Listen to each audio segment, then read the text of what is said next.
Hey there, everyone. For those who don't know, my name is John Staughton, a writer, poet, photographer, publisher, and overall human being living here in Denver.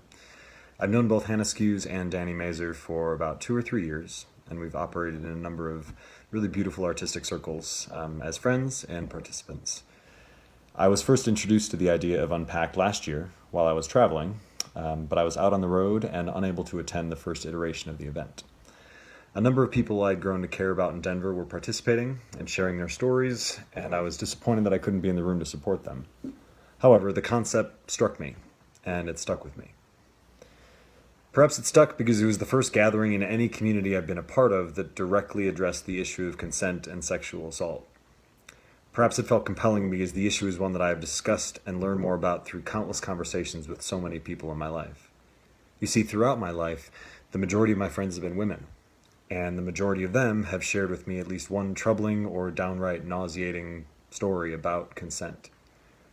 Most likely, though, this event hit close to home because of my personal experience with sexual violation and the echoes of a single event that continue to affect me now, 13 years later. As a white, middle-class American male, statistically speaking, the narrative of sexual aggression, violence, and violation positions me as the offender. However, as with any statistic, it's critical to look at the outliers, the cases that go against the grain, if you want to understand the whole picture. After a dozen years of burying my own memory beneath explanations and justifications, I've grown tired of making excuses to lovers and partners and friends. I'm tired of repressing a violation because it's easier to lie to myself than unpack this particularly taboo truth. That, I suppose, is why I'm participating in Unpack this year, because I don't believe that I'm alone out here on the fringes. Discussions surrounding consent, violence against women, rape culture, and violations of sexual autonomy must not be relegated to the shadows, muffled and restrained in some dark corner where the horror is easier to overlook or ignore entirely. They should be brought out into the light, which is why I'm grateful for this event and this community, which is intending to do just that for those who are ready. So while we were planning to gather and share our stories in person, coronavirus has us in a global holding pattern. In lieu of performing at the event, which I believe was scheduled for a few days ago, we were asked to record a short introduction, both for ourselves and our story. And here it is. A group of my close friends goes out for a big night of drinking downtown. Copious amounts of wine are consumed.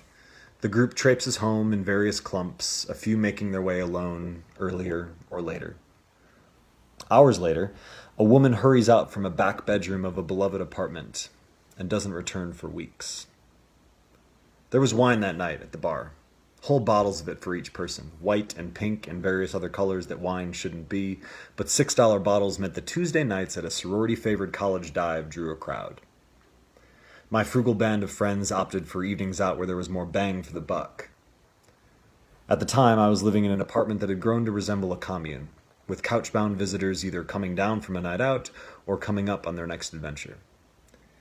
I took myself home before midnight, having consumed enough rot-gut Pinot Grigio for the evening, and I was seeing the direction that my own spinning head would take me soon. The cold winter air sobered me up, but after 2 bottles of white, my body was still craving bed, which I gratefully gave it. See, I have long been able to dance between blacking out and being unconscious, with my legs and mouth being able to carry me safely across dance floors and eventually home hours after my mind is clocked out for the evening. However, what I do know is that I came home early, alone, and ended up in my bed. What else I know is that I woke up sometime later, not alone, with a naked woman on top of me who was not my girlfriend. I know that feels like a cliffhanger ending, and my intention is not to be overly dramatic or entertaining. I just wanted to share a glimpse of the longer piece, along with my sincere hope that you can all be there at some point in the unknown future to hear the rest. Thank you for the space and the time, and thank you to Danny and Hannah for creating this project where people can stand up and speak their own truth and step into the good light. Thank you.